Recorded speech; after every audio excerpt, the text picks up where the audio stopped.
காவிரி சிக்கல், அன்றைய அகண்ட காவிரி, இன்றைய வறண்ட காவிரி.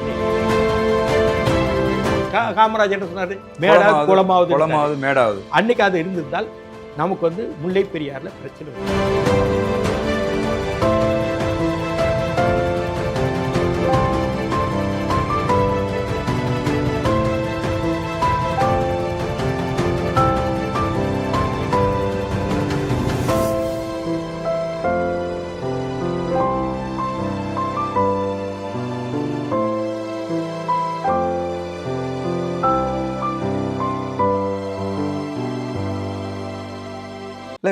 தொடர்ந்து சமீபத்தில் உங்களை வந்து பார்த்துட்டு வர்றோம். எல்லா மிக முக்கியமான பாரதிய ஜனதா கட்சி நிகழ்வுல எல்லாம் நீங்கள் இருக்கிறீங்க. மூத்த தலைவர்கள் கூடவெல்லாம் பயணிக்கிறீங்க. திராவிட அரசியலில் பயணிச்சுட்டு இந்த பிஜேபி கூட பயணிக்கிற உங்கள் அனுபவம் எப்படியா இருக்கு? எனக்கு அனுபவம் என்ன, திராவிட அரசியல்னா தமிழ் மொழி பாதுகாக்கப்பட வேண்டும், தமிழ்நாடு நலம் பெற வேண்டும். அது மாதிரி இலங்கையில் உள்ள தமிழர்கள் நிம்மதியாக வாழ வேண்டும், ஈழத்தமிழர்கள் நிம்மதியாக வாழ வேண்டும், தமிழகம் நலம் பெற வேண்டும். பல்வேறு தேசிய இனங்கள், பல்வேறு மொழிகள் உள்ள நாடு, ஒரு உபகண்டம், துணைக்கண்டம் இந்தியா. இந்த இந்தியாவில் ஒவ்வொருத்தரும் அவங்கவுங்க மொழிகள், அவங்களுடைய கலாச்சாரங்கள் பாதுகாக்கணும். நேற்று நரேந்திர மோடி வந்து விசாகப்பட்டினத்தில் அந்த அல்லூர் ராஜு, அவர் பெரிய மலை வாழ் மக்களுடைய தலைவர். சரி, அவர் பேர்ல அங்கே திறந்து வச்சிருக்கார் சந்திரபாபு நாயுடு தலைமையில். நேற்று பார்த்தா பாருங்க, அந்த மலை பாங்கான அந்த அந்த மக்களுடைய நடனங்கள், கலாச்சார நடனங்கள் பார்த்துருப்பீங்க. பார்த்தேன். ரெண்டு பக்கமும் எவ்வளவு எழுச்சியா இருந்தது. ஆமா, அது நரேந்திர மோடி ஒதுக்கிட்டாரா? இல்ல, கும்பிடுறாரு, சாமியை கும்பிட்டாலும் கும்பிடுறாரு அந்த பெண்களை பார்த்து. அதனால பல்வேறு தேசிய இனங்கள், பல்வேறு மொழிகள் என்றால் அந்தந்த மொழிகளுக்கு ஆன ஒரு மரியாதை கொடுக்க வேண்டும் என்று மோடி நினைக்கிறார். தமிழை மேலும் நேசிக்கிறார். இங்க ஒரு சீட்டு கூட நீங்க கொடுக்க மாட்டேங்க. யாதும் ஒரே யாவரும் கேளு, கணியன் பூங்குன்றனாருடைய மொழியை ஐநாவில் பேசுகிறார், திருக்குறள் பேசுகிறார். காசியில் தமிழ் இருக்கையை இந்து பல்கலைக்கழகத்தில் ஆரம்பித்தார். காசி தமிழ் சங்கத்தை நிறுவினார். சௌராஷ்டிரா தமிழ் சங்கத்தை குஜராத்தில் நிறுவினார். அவர் நினைச்ச ஹிந்தி தமிழ் சங்கத்தை ஹிந்தி சங்கத்தை இங்க தமிழ்நாட்டில் மதுரையில் நிறுவலாம், செய்யலையே. செய்யலாம்ல. அதே மாதிரி ஆந்திராவையும் நிறுவலாம்ல, தமிழ்நாடு வேண்டாம், கேரளாவில் நிறுவலாம்ல, செய்யலையே. அவர் தமிழுத்தானே செஞ்சாரு. இதை விட தமிழ்நாட்டுக்கு எந்த பிரதமர் செஞ்சாங்க? இந்திரா காந்தியோ, நேருவோ, ராஜீவ் காந்தியோ, அதுக்கு முன்னாடி பிரதமர் யாராவது தமிழ் திருக்குறள் இருக்கை, திருக்குறள் சிலை, திருவள்ளுவர் சிலை, இதை பற்றி யாராவது பேசியிருக்காங்களா? மலேசியால ஒரு இருக்கையை ஆரம்பிச்சு திருவள்ளுவர் சிலையை திறந்து வச்சாரு. உலகம் முழுவதும் போற இடத்துல எங்கள் மொழி தமிழ் மொழி, அற்புதமான கிளாசிக்கல் லாங்குவேஜ் இந்தியாவில் இருக்கின்றது. வணக்கம் சொல்றாரு இடத்துல. மலேசியால போய் அன்னைக்கு எல்லா மொழிக்காரன் இருக்கான். வணக்கம் சொல்றாரா இல்லையா? ஆமா. நியூஸ் மெல்போர்ன், வணக்கம் மெல்போர்ன் போய் சொல்றாரா இல்லையா? இதுவரைக்கும் எந்த பிரதமர் சொன்னாங்களா? வணக்கம் மெல்போர்ன். கரெக்ட். தமிழ் என்ற மொழி இந்தியாவில் இருக்கின்றது. நான் வணக்கம் என்று சொல்கிறேன். இந்தியில நமஸ்காரம் சொல்லலையே, சுவாகதம் சொல்லலையே, இல்லையா? அதுக்கு நினைக்கிறோம். அவர் சொல்ல வேண்டிய அவசியம் என்ன இருக்கு? அதை தமிழ் மக்கள் புரிஞ்சுக்கணும். எங்களுக்கு காசு கொடுக்கல, பணம் கொடுக்கல. பணம் கொடுத்துட்டு தான் இருக்காரு, பணம் கொடுத்துட்டு தான் இருக்கு. அதெல்லாம் வெள்ளை அறிக்கையை வெளியிட்டுட்டோம். ஸ்டாலின் சொன்னார்ல ஒரு காலத்துல, மத்தியில இருந்து பணம் வரல, இந்துத்துவம் வந்துடும், பணம் வரல, இந்துத்துவம் வந்துடும், தமிழ்நாட்டை இவங்க நிர்மலா சீதாராமன் சரியா சொல்ற விளக்கம் கொடுத்தாங்களா இல்லையா? இவ்வளவு கொடுத்துருக்கோம், அதுக்கப்புறம் வாயடிச்சுட்டு இருந்தாங்களா இல்லையா? ஆமா. சரி, நான் இன்னொன்று சொல்றேன். ஸ்டாலின் இன்னொரு கலைஞர் மாநில சுயாட்சிக்கு ஒரு குழு போட்டார், ராஜமன்னார் குழு. அப்படின்னா அந்த அறிக்கை இன்னும் இருக்கு. அந்த அறிக்கையை தானே நீங்க கையில வச்சுக்கணும். ஆமா. இப்போ ஒரு குழு போட்டு இவங்க போறதுக்கு முன்னாடி ஒரு முதல் பாகம் இந்த இருப்பாருங்க, முதல் பாகம்னு போட்டு வெளியிட்டாங்க. இது எதுக்கு? அதானே உங்களுக்கு அடிப்படை. இப்போ நான் சொல்றேன், மத நூல்கள் என்று சொல்லப்படுகிற கீதையோ, பைபிளோ, குரானோ, அது பல நூற்றாண்டுகளுக்கு முன்னாடி இருந்த நூல் தான். அதைத்தான் அவங்க படிக்கிறாங்க. அதில் எதுவும் மாற்றம். அது மாதிரி இப்போ இதில் மாற்றம் பண்ண வேண்டிய என்ன இருக்கு? சுயாட்சியில. புரியுது. அப்படின்னா எவ்வளவு குழப்பமா ஸ்டாலின் இருக்காருங்க. அவருக்கு எதுவும் தெரியாதுங்க. பேப்பர் படிக்கிறது இல்லை, பேப்பர்ல வந்து செய்தியை விரிவாக சொல்ல தெரியாது. அது மாதிரி வைகோவை பொறுத்தவரையும் அவருடைய ஹானஸ்டி, அவருடைய ஒரு நேர்மையான இருப்பை எப்பவுமே விட்டுட்டார். இனிமே அவர் வந்து ஒரு அரசியல் வியாபாரின்னு தான் அவர் சொல்லணும். நாம யாரு நீங்க பார்க்கக்கூடாத ஆட்கள் யாருன்னு என்கிட்ட கேட்டா நம்பர் 1 வைகோ. பாரதிய ஜனதா கட்சி நான் சமீபத்தில் தான் சேர்ந்தேன். ஏன்னா நல்ல ஒரு இடம் கொடுத்து எது இருந்தாலும் எலெக்ஷன் தேர்தல் அறிக்கையில் என்னென்ன சேரணும், நானும் தமிழிசை எல்லாரும் சேர்ந்து தயாரிச்ச அற்புதமான தேர்தல் அறிக்கை ஒரு முக்கிய. ஆனால் திமுக என்கிட்ட கேட்பாங்க, தேர்தல் அறிக்கை தயாரிக்க குழுவில் நான் இருக்க மாட்டேன், ஆனா இங்க என்ன நீங்க தான் இருக்கணுங்கிறாங்க. திமுகவில் என்கிட்ட தேர்தல் அறிக்கை என்னென்னு நீங்க எழுதி கொடுங்கன்னு டிஆர் பால் கேட்பாரு. யாராவது போடுவாங்க. ஆனா நான் இருக்க முடியாது. அனிதா ராதாகிருஷ்ணனுக்கு தேர்தல் அறிக்கை குழுக்கு எனக்கு சம்பந்தம் இருக்கேன். ஒரு நாள் போட்டாங்க. ஓஹோ, அனிதா ராதாகிருஷ்ணன் போட்டாங்க. அவருக்கு தேர்தல் அறிக்கை குழுக்கு என்ன சம்பந்தம் இருக்கு? நான் சொல்ல விளங்குதா? புரியுது. எந்த காலமும் நான் மேலே வரக்கூடாது என்கிறதுல வைகோவும் ஸ்டாலினும் தெளிவா இருப்பாங்க. ஆனா கலைஞரை எனக்கு இடம் கொடுத்தார், அதை நான் மறுக்கல. கலைஞரால செய்ய முடியும். கலைஞருக்கு அவர் இறப்புக்கு முன்னாடி ஒரு கிட்டத்தட்ட 2002 இருந்தே அவருடைய முரசொலிமாறன் இறந்த காலத்துலேருந்தே அவரால் ஒன்றும் செய்ய முடியல. எனக்கு தெரியும், எல்லாம் ஸ்டாலின் கைக்கு போயிடுச்சு. அதனால அந்த சூழலில் எனக்கு செய்யணும்னு நினைச்சார். ஒரு தடவை கலைஞர் சொன்னார், எப்பா நான் போகிறதுக்குள்ள உன் கடனை தீர்த்துட்டு போகிறப்பா. அப்படின்னா என்ன அர்த்தம்? நானும் எனக்கு உடலில் இப்போ பாதிக்கப்பட்டிருக்கு, கொஞ்ச நாள் தான் இருப்பேன், உனக்கு செய்ய வேண்டிய செஞ்சுட்டு போவேன். கடனா என்கிட்ட பணமாக வாங்கியிருக்காரு தானே. இப்படி ஒரு கண்ணில் தண்ணி வந்து இப்படி அவர் அப்புறம் நான் எம்எல்ஏ அவர் ஒரு அன்பா தான் இருந்திருக்கு. அதனால அவர் இருக்கிற வரைக்கும் நான் பஞ்சாப் இறந்த பிறகு பயணித்தேன். இவரால் தான் என்னை இவரே விலக்கி விட்டார். புரியுது. நீக்கிட்டார். வைகோ அவர்கள் வந்து ஸ்டாலின் அவரை சொல்லுகிற போது சொன்னாரு, ஒரு கவுன்சிலருக்கு இருக்கிற பொலிட்டிக்கல் நாலேஜ் கூட இல்லாத ஒரு ஆளுன்னு சொல்லுவாங்க. அதாங்க இவர் சொல்வாருங்க, இவர் ஒரு ஒன்றிய செயலாளருக்கு வட்ட செயலாளர் தெரிஞ்ச பிரச்சனை கூட தெரியாதுங்க. இலங்கை தமிழர் பிரச்சனை, ஈழத்தமிழர் பிரச்சனை சொல்ல முடியாது. சுலோன் பிரச்சனை சொல்லுவார். என் கால் தூசிக்கு சமானம் ஆம்பாரு. என்னங்க இப்படி சொல்லு, நெறியாளர் என்னங்க இப்படி எழுத சொல்லு. ஆமாங்க. பிறகு அதே ஒரு மாசம் கழிச்சு தளபதி இருக்கிறார் தமிழகத்துக்கு. அவர் வந்து அவருக்கு நான் வந்து மெய்காப்பாளன், பாதுகாவலன், திராவிட இயக்கத்தை அழித்து விடுவார்கள் என்று நான் கூட்டணி சேர்ந்தேன். அதிமுகவும் திமுகவும் திராவிட இயக்கம், நாங்களாம் திராவிட இயக்கத்தை பாதுகாக்க போறோம், தனித்தமிழ் தேசியம் என்று பேசி சீர்குலைக்கிறார்கள். அன்னுதான் நீ சொன்ன, அதுக்குதான் கூட்டு சேர்ந்த. இப்போ அப்படின்னா என்ன ஆச்சு? அப்புறம் அதிமுகவும் திமுக கூட்டு சேர்ந்து தப்புன்னு சொல்றீங்க. எல்லாரும் சேர்ந்து திராவிட இயக்கத்தை காப்பாற்ற போறோம், தமிழ் தேசியம் என்று பேசிக்கூட திராவிட இயக்கத்தை அழிக்கிறார்கள். நாங்கள் மூணு கட்சிகளும் சேர்ந்து இதுக்காக பாதுகாவலராக இருப்போம்னு சொல்லும் போது அதிமுக திமுக சேர்ந்தா நீ தானே முதல்ல வரவேற்றிருக்கணும். ஆமா, நான் 2 பேரும் சேர்ந்து தப்புன்னு நீ சொன்ன அர்த்தம். முன்னுக்கு பின் முரண். நீங்க நேர்மையா இருந்த வாக்குல நேர்மையா வரும். இப்ப நான் போட்டு அடிக்கிறேன்ல, நான் யார்ட்டையும் காசு வாங்கல. அதான் ஒரு அரசியல் வியாபாரிங்க. இப்ப நீங்க பாரதிய ஜனதா கட்சியில வந்து ஒரு முதன்மையான ஒரு இடத்துல பயணிச்சுட்டு இருக்கீங்க ஐயா. ஈழத்தமிழர் சிக்கல்களை வந்து உங்களால பேச முடியுதா ஐயா? நிச்சயமாக. அன்னைக்கு ஸ்ரீதரன் எம்பி வந்தாரு, கூட்டு போய் நயனார் நாகேந்திரன்ல பார்க்க வச்சேன். கஜேந்திரகுமார் பொண்ணுமலை வந்தாரு, கூட்டு வந்து பார்த்து வச்சிருக்கேன். அதுக்கான ஒரு செயல் திட்டத்தை நாங்கள் தயார் பண்ணிருக்கோம். மாநிலத்தில் நயனார் நாகேந்திரன் மூலமாக என்ன செய்ய முடியும், இந்த நிலையில் என்ன செய்ய முடியும் என்பது மத்திய அரசு கிட்ட கேட்டுட்டு நம்ம ஏதாவது செய்யலாம் சொல்லியிருக்கோம். அது மாதிரி தமிழ்நாட்டு செயல் திட்டங்கள், குறிப்பாக நாகப்பட்டினம் துறைமுகம், கடலூர் துறைமுகம், நதிநீர் பிரச்சனைகள் 19 இருக்கு. அதே மாதிரி நெய்வேலி பிரச்சனை தீரா பிரச்சனையாக இருக்கின்றது. இப்படியான பிரச்சனைகள். அதே மாதிரி உங்களுக்கு தெரியும் சேலம் இரும்பாலையில் தொழிலாளர் பிரச்சனை, அதே மாதிரி மீனவர் பிரச்சனை, இப்படி ஒரு நிரந்தரமான பிரச்சனைகள் தீர்வாக அது ஒரு நாங்கள் தயாரிச்சுட்டு இருக்கோம். என்ன செய்ய முடியும் மத்திய சர்க்கார் வந்து நினைச்சிச்சுன்னா விடுதலை புலிகள் மீதான தடையை வந்து நீக்கலாம். ஏன்னா இப்போ கடந்த இந்த 17 ஆண்டுகளில் புலிகள் இருக்கிறதுக்கான எந்த தடயமும் வந்து இலங்கையிலையும் கிடையாது, இங்கேயும் கிடையாது. அந்த தடையை நீக்கியாச்சுன்னா ஈழத்தமிழர்களுக்கு உலக அளவில் ஒரு பெரிய இதுவாக இருக்குமே. அதாங்க இதில் என்ன ஆச்சுன்னா, அது நீக்க வேண்டிய ஒரு சூழல் தான். எல்லாரும் ஒரு இயக்கத்துக்கு நிரந்தர தடை வைக்க முடியாது. ஒரு 5 ஆண்டு காலத்துக்கு தான் புதுப்பிச்சு கெசட் போடுவாங்க.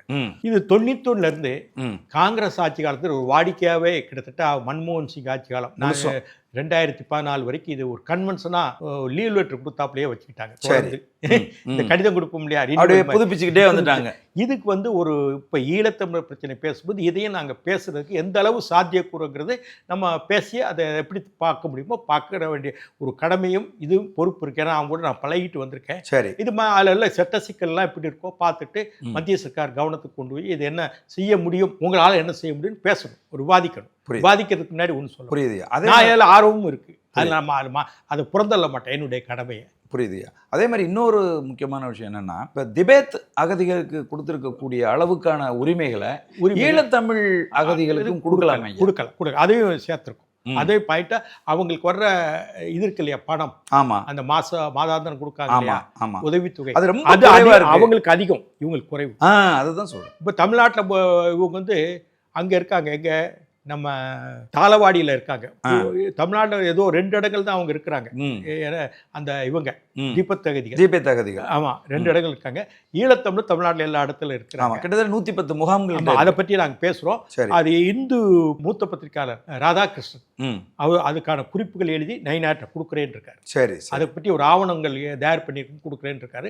அவர் தயாரித்து இந்த வாரம் கொடுக்க போகிறார். சரி ஐயா. அதுக்கப்புறம் இப்போ இன்னைக்கு கரண்ட்டில் தமிழ்நாட்டில் இருக்கிற பெரிய பிரச்சனையாக என்ன இருக்குன்னு ஐயா, அந்த மேகதாட்டு அணை சிக்கல் வந்து பெரிய சிக்கலாக இருக்குது. டெல்டா மாவட்டங்கள்லாம் இன்னமும் விவசாயம் வந்து தொடங்கப்படலை. டெல்டாவில் ராமநாதபுரத்துக்கு தண்ணீர் வரும் இல்லையா? ஆமாம் இல்லையா? குடிநீர் சிக்கலே தமிழ்நாட்டுக்கு ஏற்பட்டுருங்கிற அளவுக்கு. டெல்டா மட்டும் இல்லை, காவேரி என்பது தமிழ்நாட்டின் வரலாறு, தமிழ்நாட்டின் கலாச்சாரம், தமிழ்நாட்டினுடைய அடையாளம். காவேரி என்பது நாம் வணங்கப்பட வேண்டிய ஒரு தாய், காவேரி தாய். நேற்று ஆடிப்பிறக்கு, நேற்று ஒரு கவிதை எழுதி, இது ஒரு கவிதை வாசிக்கிறேன், கூக்கு கவிதையில் ட்விட்டரில் போட்டிருக்கேன். நீராடையின்றி நிர்வாணமாக காவிரி தாயின் ரணங்கள், நீராடையின்றி நிர்வாணமாக காவிரி தாயின் ரணங்கள்.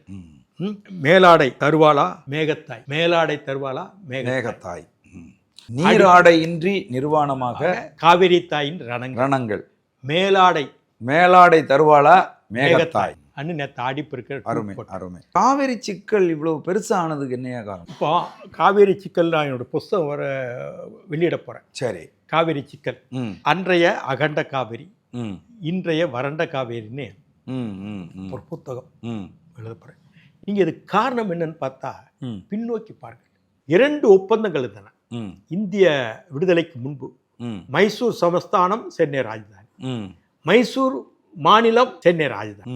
2 ஒப்பந்தங்கள். இந்த 2 ஒப்பந்தங்கள் அடிப்படையில் தான் நமக்கு கிருஷ்ணராஜ சாகர், மேட்டூர் அணை இதெல்லாம் கட்டப்பட்டது. சரி. இப்படி இருக்கும் பொழுது கிட்டத்தட்ட 74 73 அதை புதுப்பிக்கணும். அன்றைக்கு கலைஞர் ஆட்சி அந்த ஒப்பந்தத்தை புதுப்பிக்கல. சரி. கர்நாடகமும் நம்மளும் புதுப்பிக்கணும். அன்னைக்கு சென்னை மாநிலம், தமிழ்நாடு வந்துருச்சு. தமிழ்நாடு புதுப்பிக்கல. அதுபோக அதே நேரத்தில் அன்றைக்கு மைசூர் மாநிலம் வேகமாக, அது போல கர்நாடகன்னு வருது, வேகமாக அணைகள் கட்டினாங்க நம்முடைய அனுமதி இல்லாமல். அந்த ஒப்பந்தத்தில் என்ன சொல்லியிருக்காங்கன்னா, காவேரி அதிகமான தூரம் பயணிக்கிறது வந்து தமிழ்நாடு. நீங்க வந்து எந்த அணை கட்ட வேண்டும் என்றாலும் மேல் பகுதியில், அப்பர் ரைப்பீரியன் பகுதியில் எது வேணா கட்டினா கூட நீங்க வந்து சென்னை மாநிலத்திலேயோ தமிழ்நாட்டிலேயோ இல்லை புதுச்சேரியிலையோ அனுமதி வாங்கித்தான் கட்டணும் அன்னு ஒரு சரத்து இருக்கு. அப்பவும் நம்ம திமுக அரசாங்கம் கலைஞர் டைமில் அவங்க வேகமாக ஹேமாவதி, கபினி ஏறங்கி கட்டினாங்க. கட்டும்போது நம்ம எதிர்ப்பு தெரிவிக்கல. இன்னைக்கு இந்த மாதிரி சோசியல் மீடியாக்கள் இதெல்லாம் அன்னைக்கு இல்லை. நீங்க ஒரு கிராமத்துக்கு போனா, ஒரு இடத்துல போனா டீ கடையிலேயே எங்கேயா பார்த்தா தினத்தந்தி இருக்கும். ஆமா. பஞ்சாயத்து போர்டு ஆஃபீஸில் எங்கள் மாவட்டம், தென் மாவட்டங்களில் தினமலர் இருக்கும். ஆமாம்.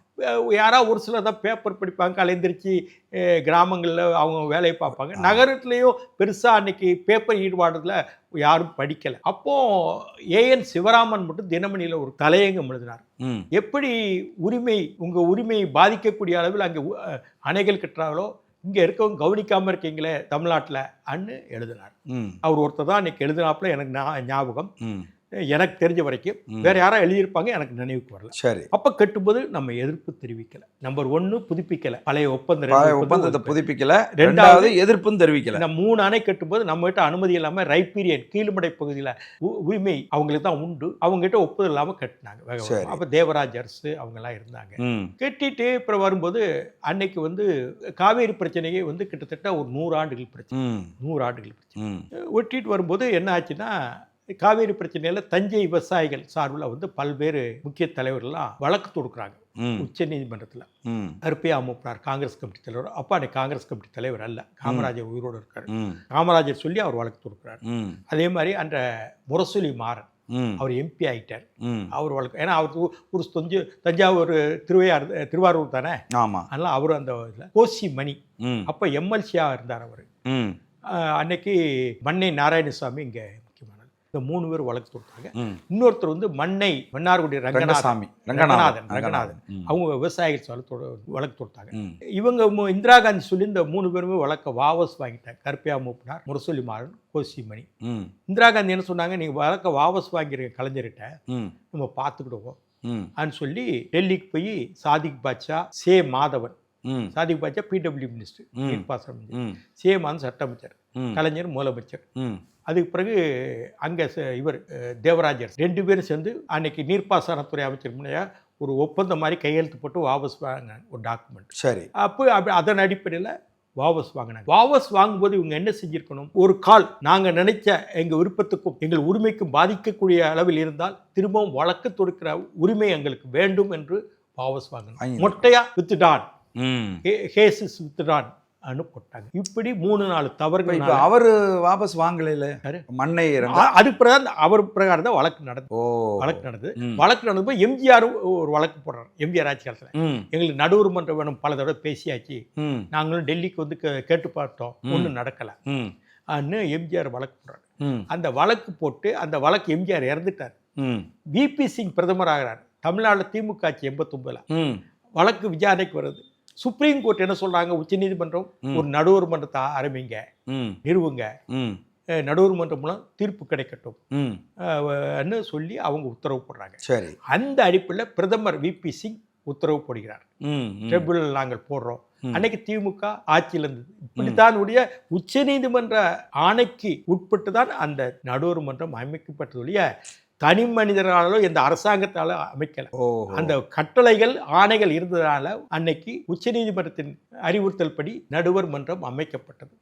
நடுவர் மன்றம் அமைச்சு எப்போ நமக்கு இடைக்கால தீர்ப்பு கொடுத்தாங்க. இடைக்கால தீர்ப்பை இவ்வளவு தண்ணி கொடுக்கலாம் இடைக்காலமா இந்த வழக்கு முடிகிற வரைக்கும் தீர்ப்பாயம் கொடுத்து அதுவும் விடாத போது ஜெயலலிதா உண்ணாவிரதம்.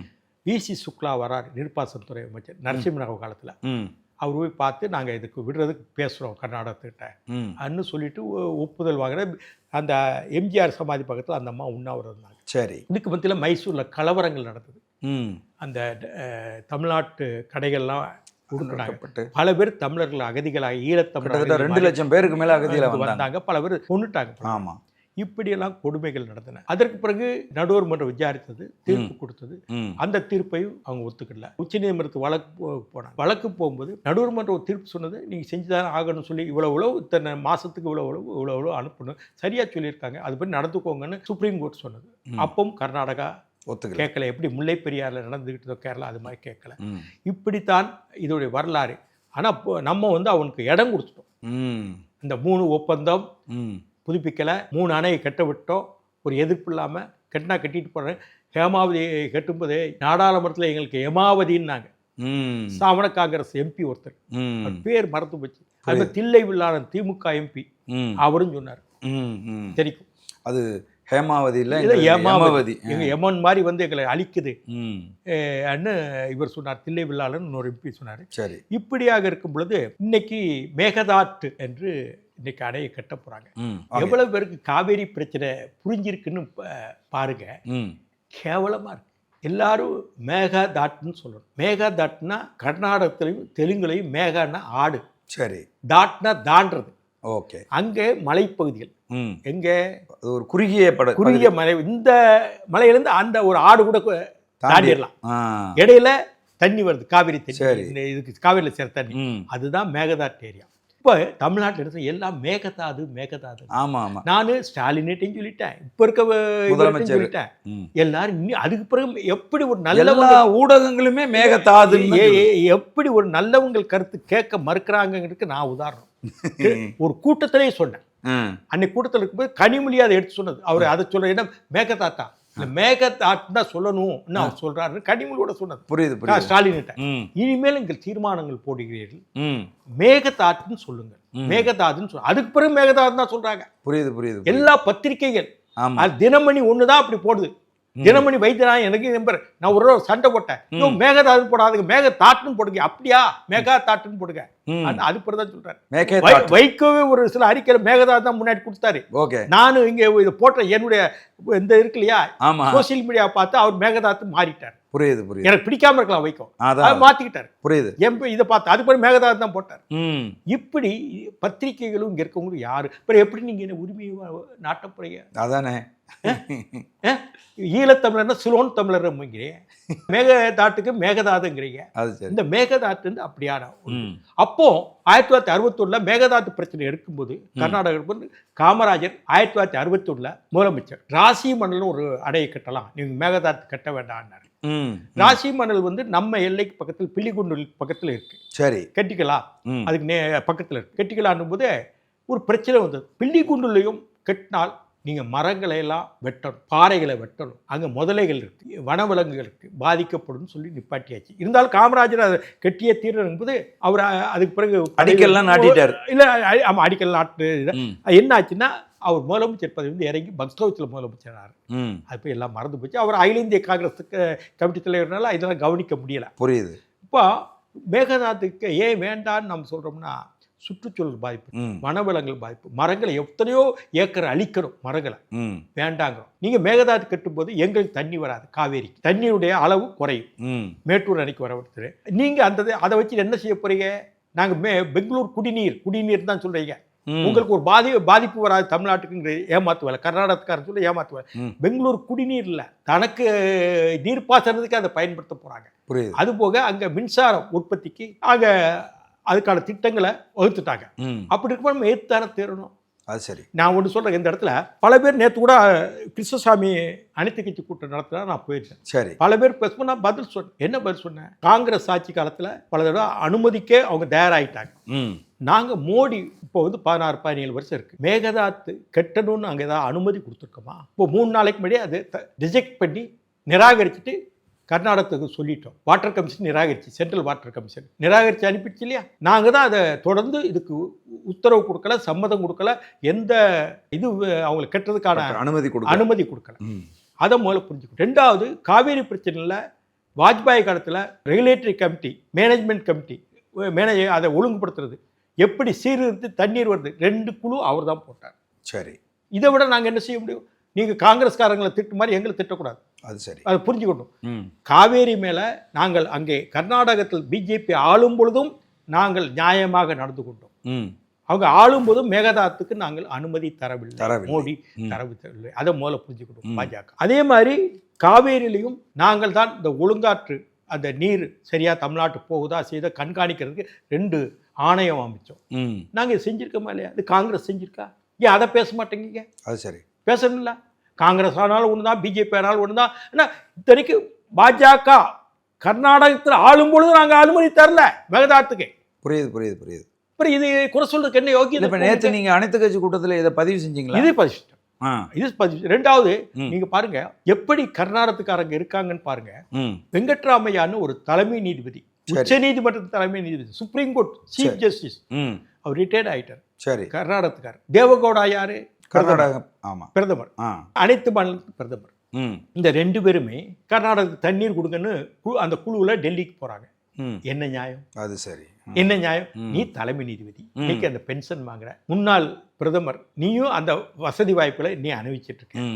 அப்படி இருக்கும்போது இந்தியாவினுடைய ஒன்றுபட்ட இந்தியாவினுடைய ஒரு பொறுப்புல தான் நீங்கள் இருந்தீங்க, 2 பேருமே இருந்தீங்க. அப்படி இருந்து போய் உங்க மாநிலத்துக்கு மட்டும் ஒரு தன்னிலையோட சுயநலத்தோட போகக்கூடாதுல்ல. இப்படிலாம் கர்நாடகத்தில் நடக்கும். இதுக்கு மேலே இன்னொரு கருத்து சொல்கிறேன். 96 தேர்தலில் நான் கோவில்பேட்டில் போட்டிடுறேன். நான் சொல்கிறேன் அதிகமான ஓட்டு மதிமுகவிலே தான் அதிகமான ஓட்டு வாங்கினேன். 4 தொகுதியில் ஏதாவது டெபாசிட் வேணும், வைகோ விட அதிகமாக 34,000 ஓட்டு வாங்கினேன்னு சொன்னேன் இல்லையா? அந்த தேர்தலில் தோற்று எலெக்ஷன் முடிஞ்சு வச்சு, ஓட்டு எண்ணிக்கை முடிஞ்சு வச்சு, ஒரு 2 நாள் வெளியே போயிட்டு அந்த அம்பாசமுத்திரத்தை போய் தங்கிட்டு, நம்ம பானதீர்த்தம் இருக்கு அம்பாசமுத்திரம், முண்டந்துறை, அங்கே போய் 2 நாள் அமைதியாக இருந்துட்டு, நான் காரில் அப்போல்லாம் அம்பாசிடர் கார் தான், இந்த கார்லாம் வரல, இந்த மாதிரி கார்லாம் வரல, ஒரே அம்பாசிடர் கார், ஏசி கார். நான் அப்படியே கிராமத்தில் வந்துட்டு அப்படியே காலைல சாப்பிட்டு அப்படியே விடிய காலில் 6 மணிக்கு புறப்பட்டு சென்னை கார்லேயே வந்துட்டுருக்கேன்.